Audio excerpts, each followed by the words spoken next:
A gente fala agora de tecnologia aqui no 90 Minutos.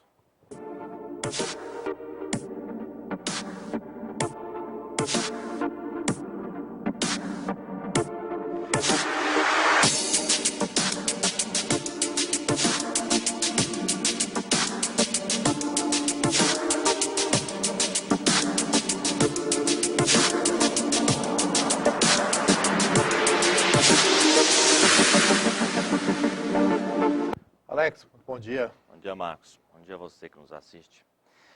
Marcos, então, você viu que o assunto da franquia na internet voltou, né?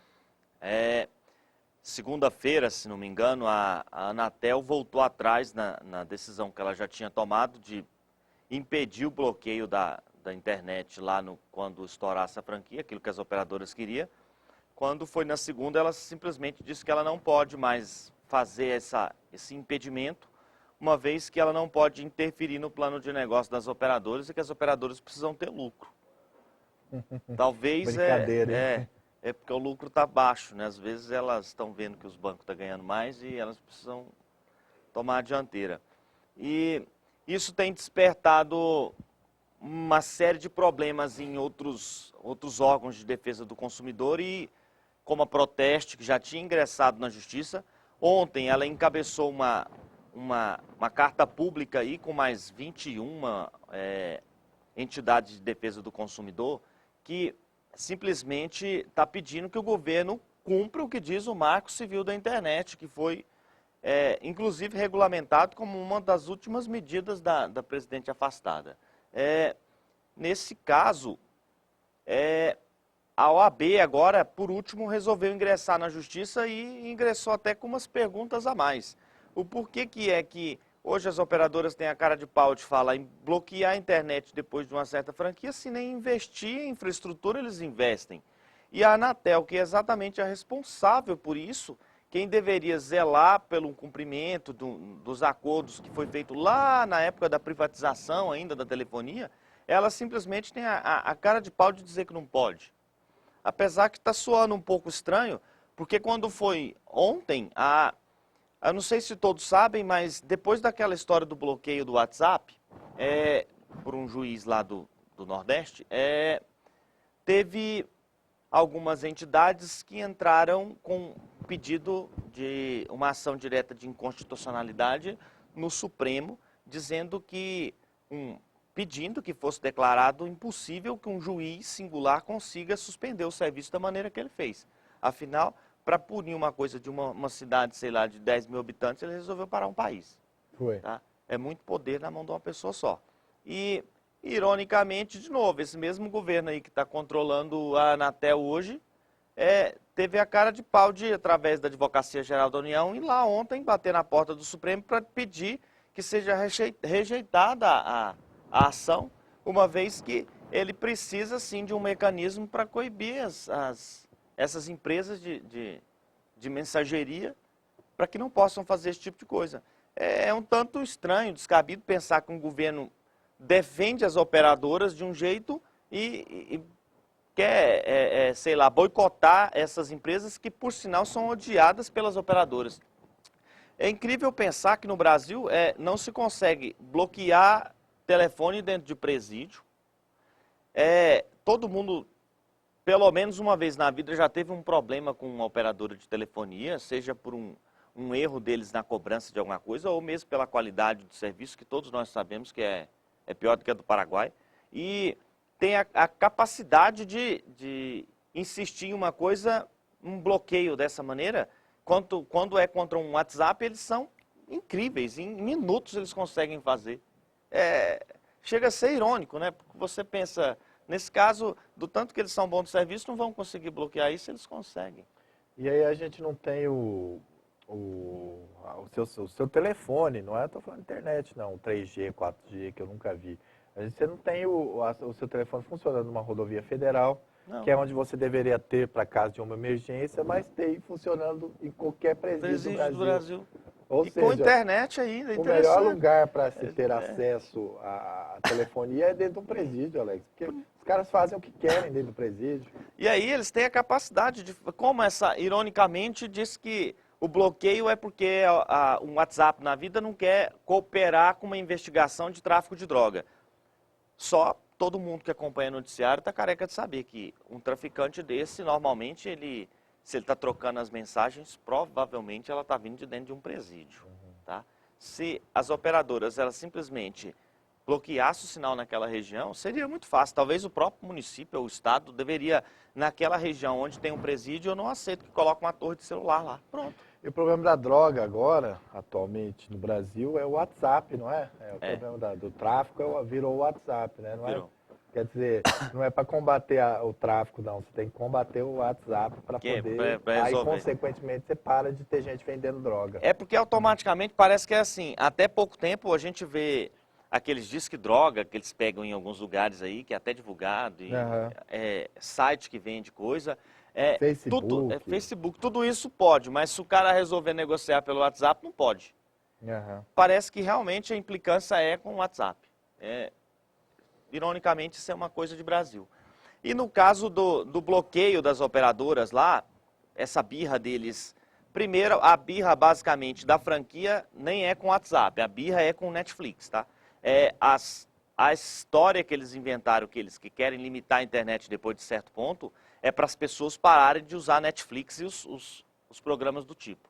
Porque todas as operadoras hoje, elas já formaram pequenos grupos, pequenos nada, são gigantes os grupos, e esses grupos todos, ironicamente, também têm TV por assinatura. Então, quando ela melhora a qualidade da internet, ela está permitindo que um concorrente dela entre ali. E aí, automaticamente, está ferindo um outro setor da própria empresa que quer vender televisão para você. E aí, te acha certo que você, ao invés de usar uma Sky na vida, uma Claro TV, você vai lá e coloca um Netflix na sua casa. Isso aí não está seguindo muito o que eles querem. E a birra está nesse sentido. Aí a OAB, quando agora resolveu entrar na briga, questionou uma coisa. A Anatel ela não só deve interferir no plano de negócio e na lucratividade das empresas, como ela deve interferir até no investimento em infraestrutura. Porque quando foi privatizado, a ideia era essa, existia já uma quantidade X de investimento que deveria ser feito em infraestrutura para que o Brasil pudesse um dia chegar próximo de uma nação desenvolvida. Eu digo próximo, tipo uma década só de atraso. Porque hoje nós, em alguns casos, nós estamos há um século atrasado. E isso não está acontecendo. Nós não temos uma internet que presta, como você mesmo citou agora há pouco, se eu precisar, nem só internet, se eu precisar de um telefone celular numa rodovia, se eu sofrer um acidente, por exemplo, a chance de eu não conseguir usar meu telefone é muito grande. Isso é estranho até de você pensar. E a gente tem aqui em Anápolis um problema crônico e já foi tentado de todas as maneiras que os distritos não pega celular em distrito aqui. São povoados, são regiões que tem um número considerável de pessoas morando e não pega o celular. A pessoa, você chega no distrito aqui do Anápolis, Interlândia, etc., o celular não pega lá simplesmente. É muito esquisito isso. E quando pega a internet, nada, né? Você pega um analógico na vida. Um sinal analógico, ele além de ser muito ruim, ele é completamente inseguro, a chance de ser grampeado é muito grande. E isso aí a Anatel não vê. As operadoras continuam e elas, ironicamente, dizem que elas estão perdendo receita, coitadas, não estão tendo lucro, mas trimestralmente, quando elas liberam os dados da lucratividade delas, só fica abaixo dos bancos. E ainda assim, coitadinhas, precisam mesmo ser protegidas. Tem alguma coisa errada e não sei porquê, mas parece que existe uma conivência muito grande desse governo que está aí. A gente tinha até uns levantamentos, Alex, mostrando que se tiver essa restrição aliás, ter essa franquia controlada, você não conseguiria fazer nada praticamente com a sua franquia, né? Não. Se é um filme que você assistisse, alguma coisa assim, já acabaria no mês, né? No mês. Na verdade, acabaria com muito antes, né? Tipo, se você assistir só um filme, às vezes, no primeiro dia da sua franquia, ela vai estourar. Mas nessa parte ainda nem diria que é tão grave, porque basicamente talvez vai ferir um direito seu de entretenimento. Que você está pagando, você tem o direito. Agora imagina para aquele que faz, por exemplo, uma faculdade à distância. Aí o cara, além disso, está pagando uma faculdade, uma fortuna. É um direito básico garantido pela nossa Constituição, que, por sinal, o governo deveria prover e não provém. Aí o cara, além dele desembolsar para isso, vem o governo e capa ele do outro lado. Isso até é um certo estranho, né? Na vez a ideia é, não, pare de estudar, porque se você souber muita coisa, você não vota em mim. Talvez Aham. é mais ou menos essa a ideia da coisa. Uhum. E vamos esperar os próximos capítulos dessa novela mexicana. Bom, falando em rede social ainda, surgiu uma denúncia num jornal britânico no começo da semana, bastante grave para cima do Facebook. E o Facebook correu ainda na segunda-feira mesmo para negar as acusações, apesar de que tem relatos de pessoas que ficam um tanto até estranho. Eles alegam que o aplicativo de celular do WhatsApp, ele fica utilizando o microfone do seu telefone para escutar o que se passa ao redor.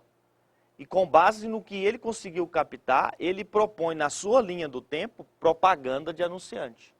E saiu casos que corroboraram com isso, foi o caso de uma entrevistada lá que disse que depois dela ter uma conversa, ela estava junto com os amigos conversando sobre um assunto em específico, e após ela sair de lá, que ela começou a usar o aplicativo, ironicamente o aplicativo começou a sugerir anunciantes com base naquela conversa que ela estava tendo por áudio. Uhum. Isso, se fosse só a propaganda, é só um tanto assim de... é um certo incômodo. Agora, quem usa isso, quem garante que não está usando para outra finalidade? Não está escutando o que você está dizendo, não está gravando, não está usando isso para outra coisa. O Facebook correu para negar que ele nunca usou, só usa o microfone do telefone, do smartphone, para conversa com áudio, só exclusivamente. É um tanto estranho. Aí fica o dito pelo não dito. É. Vamos esperar também para ver o que acontece. No Brasil não se preocupa muito com isso. Ironicamente, o brasileiro também ele não está muito preocupado com invadir a minha privacidade. Mas tem países, principalmente europeus, como os alemães ou mesmo os americanos, só de imaginar uma coisa dessa, nego treme. Não dá para aceitar que alguém está escutando uma conversa minha. E vamos esperar também para ver como é que fica os próximos capítulos dessa novela. E a Google anunciou no começo da semana um recurso que o iPhone já tem parecido, que é um bloqueio do telefone em caso ele seja roubado. Quem tem um telefone da Apple hoje sabe que através do localizador do telefone, se a pessoa que roubou ele não tem o dado da conta, não adianta ele resetar o telefone, voltar para o padrão de fábrica, que ele não liga ele mais. Ele vai ficar solicitando o iTunes ali indefinidamente. A Google, bastante atrasada, anunciou um recurso agora que ela vai disponibilizar no software para que as empresas que produzem o hardware implemente, que permite apagar o telefone na íntegra, inclusive a parte do software que permite a recuperação do telefone. Na prática, isso permitiria, por exemplo, que eu tendo meu telefone Android roubado, eu poderia conectar na minha página do Google lá, e ir lá e dizer, olha, eu quero que bloqueie meu telefone. Ele vai lá e apaga a partição dele. Aí o ladrão que está com ele na mão não vai poder usar o telefone para mais nada. Ele não vai servir nem para ele assistir filme. Tá? Ele simplesmente não vai ligar. E ainda isso não foi implementado, por enquanto só foi anunciado. Isso depende basicamente dos fabricantes de telefone, uma vez que, no caso da Apple em específico, ela fabrica os dois, né? Ela produz tanto o hardware quanto o software. Então, quando ela faz a integração, ela entrega junto. A Google, ela apenas desenvolve o hardware e entrega isso para as empresas que querem utilizar o software dela nos seus aparelhos telefônicos. Agora vamos falar da feira que está acontecendo lá na Ásia, onde a gente falou aqui na semana passada sobre alguns lançamentos da ASUS. Teve vários lançamentos lá, a Intel mostrou que está querendo entrar sair do segmento que hoje ela só mexe com, basicamente, só é conhecida por mexer com processadores e quer mexer com o restante. Ela apresentou vários dispositivos lá, inclusive roteadores, servidores de mídia para casa, produtos muito interessantes que devem demorar um pouco para chegar no Brasil. Mas o que mandou mesmo na feira, basicamente, foi a parte de realidade virtual, que talvez é uma área bem interessante, tem crescido e volta de novo naquela área de automação e o que a tecnologia consegue fazer na vida de uma pessoa. Eu trouxe até 2 videozinhos um videozinho mostrando um produto da Microsoft que já tem um tempo que ele foi lançado para teste. Esse primeiro vídeo aí foi feito em 2014 ainda, era apenas para desenvolvedores, esse produto ainda não está no mercado. É um óculos igual aquele óculos HR, que por sinal foi um atrativo incrível na feira lá. Ele permite que você enxergue realidade virtual ali no seu próprio óculos. Isso é muito utilizado para jogo, para cinema. Nessa apresentação em específico, o cara do palco ele está com um óculos desse, que é da Microsoft, chama HoloLens. E ele permite o cara enxergar a coisa como ele enxergou lá, um globo terrestre no meio, como se ele estivesse ali. Na verdade, ele é só virtual. Aí, nesse momento, ele ampliou a coisa para as paredes. Ele colocou nas paredes pequenas janelas, igual o Windows. Porque, basicamente, como é Microsoft, ela vai puxar para o lado que ela trabalha sempre com janelinhas. Olha lá que ali ela coloca um player de vídeo de um lado, uma coisa de música do outro.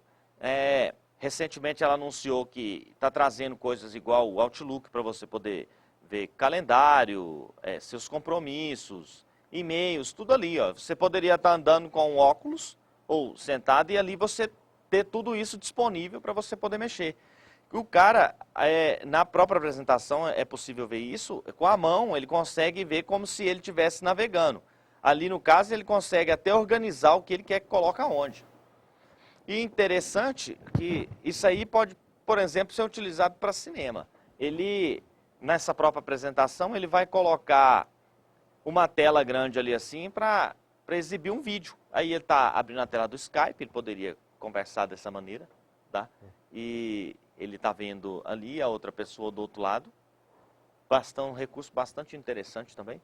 E a parte que ele poderia sentar no sofá para assistir um filme. Aí ele projeta na tela dele, e essa tela só existe no próprio óculos dele, uma imagem de uma tela do tamanho que ele quiser, às vezes até maior do que a própria tela do cinema. Esse objeto aí também Isso aí é previsão do tempo, ó. Legal. E também é virtual, isso aí não existe, só está no óculos dele. Parece sei lá, um utensílio em cima do móvel, mas não é nada. E esse tipo de coisa é muito utilizado para gamer, é utilizado hoje para propaganda. Já existem uns projetos ao redor do mundo para esse tipo de óculos, para, por exemplo, venda de imóveis. Você, sei lá, entra numa imobiliária, ao invés de você ter que se deslocar para ir até o local, vamos imaginar que eu estou querendo comprar uma casa. Aí eu vou chegar lá na imobiliária, eles vão me mostrar, sei lá, tem 10 casas. Eu poderia passar o dia inteiro andando para olhar as casas uma por uma, ou poderia sentar no sofá, colocar um óculos desse e lá ele me mostra. Fica como se eu estivesse andando dentro da casa. Inclusive, ele pode, o outro dispositivo que eu vou mostrar para vocês, que é utilizado para jogo, basicamente, ele permite inclusive a interação. Se o cara está andando, o negócio parece, se ele anda ou se mexe ali no próprio local onde ele está, fica como se ele estivesse andando lá na cena onde ele está assistindo. Aí a imagem que eu disse, ele ampliou a tela, o tamanho que ele conseguiu colocar a projeção. Também é um recurso sensacional. Aí a parte do calendário, que ele consegue ver, inclusive coloca lá onde ele quiser. E é uma coisa assim, automática, ele vai colocando onde ele quer. Onde ele vai direcionando o olho, ele vai colocando aquilo que ele quer ver, né? Isso. E além desse produto, existem outros. Como eu falei, existe os óculos Rift lá, foi recentemente adquirido pelo Facebook. Existe o próprio Google Glass da Google, que foi abandonado por causa do custo dele, que estava muito alto, mas a ideia era sensacional. Inclusive tem um filme recente agora, chama Jerusalém, para quem quiser assistir. O filme é de terror, tá, para quem tem medo, mas a protagonista do filme, ela está com o Google Glass, ela ganha de presente do pai, parece, e ela vai vai viajar e para na cidade de em Jerusalém, e lá ela anda como um turista com esse óculos. Ele funciona como um óculos normal, você consegue enxergar tudo, porque ele é translúcido, e ali na frente ele aparece um visorzinho com informações que ele capta do local. Você pode fazer uma chamada de vídeo, você apenas fala com o óculos, eu quero que você liga para fulano. Ele liga para fulano e ele coloca ele na tela aqui, você consegue ver. Uhum. Você consegue responder uma chamada de mensagem de texto por ali, você dita e ele escreve para a pessoa. Lê um e-mail também? Lê um e-mail para você, te mostra ele na tela. Você está andando pela rua, ela usa esse recurso inclusive. Ela só pergunta para o Google, olha, me mostra como eu chegar no restaurante tal. Aí ele te mostra a rota aqui, ó, como se fosse o GPS do carro. Você vai andando, ele vai te mostrando o que você está fazendo. Liga isso com um recurso de reconhecimento facial. Ela para num local, olha para a cara de alguém, o aparelho coloca lá para ela.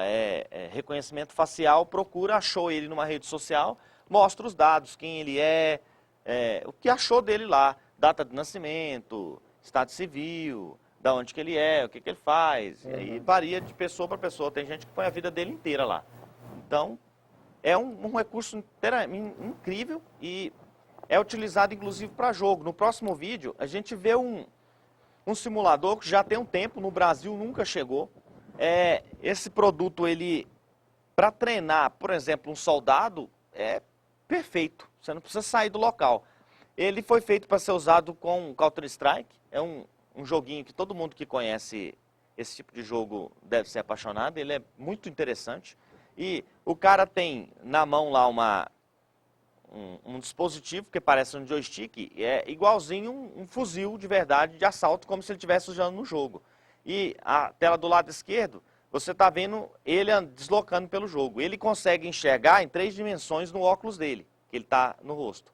E aí, a hora que ele anda, você está vendo que ele está andando sobre uma plataforma, ele está preso pela cintura, então ele não cai.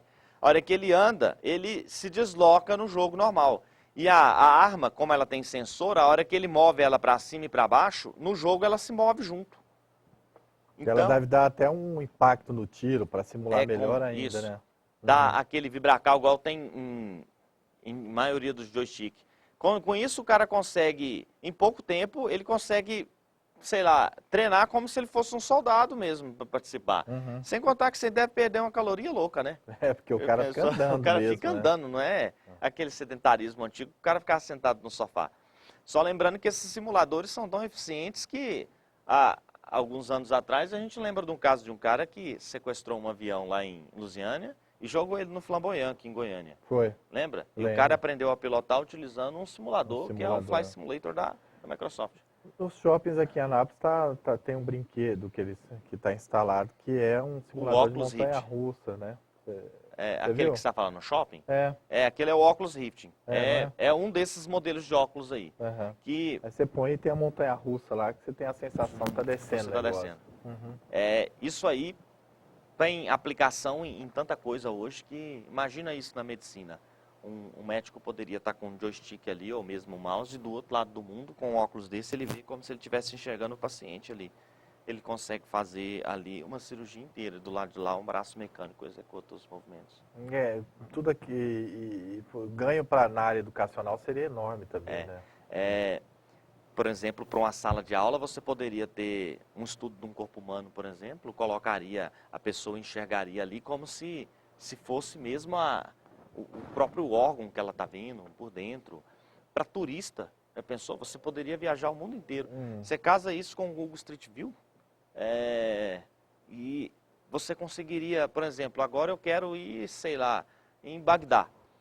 Aí eu vou colocar o óculos aqui, eu ando dentro do normal onde eu estou e como se eu estivesse andando na rua. Eu estou enxergando, está lá. A garotada vai estudar a floresta amazônica e elas poderiam estudar indo na floresta amazônica. Amazônica. E aí você fica pensando, não, mas isso aí é uma coisa inimaginável. Não é, né, Alex? É uma tecnologia cara, mas não tão cara que os impostos que a gente paga não pagaria para a escola, não conseguiria suprir isso, né? E hoje nem está tão caro assim, um óculos desse deve